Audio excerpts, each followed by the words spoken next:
तर राष्ट्रवादी शरद पवार गटाचे नेते जितेंद्र आव्हाड यांनी काही दिवसांपूर्वी महादेव गित्ते यांचा एक व्हिडिओ एक्स पोस्टवरती शेअर केलेला होता आणि या ट्विटनंतर परळीमधील सरपंच बापू आंधळे खून प्रकरण पुन्हा एकदा चर्चेत आलं।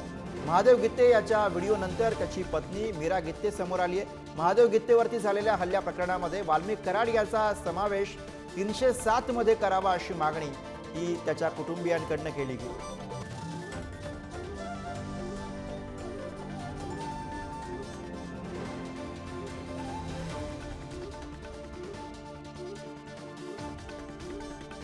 माझी मागणी एवढीच आहे की 307 मध्ये जे नाव वाल्मिक बाबूराव कराड यांचं नाव जे वगळण्यात आलेलं आहे ते परत 307 मध्ये घेऊन त्यांना त्याची शिक्षा भेटली पाहिजे।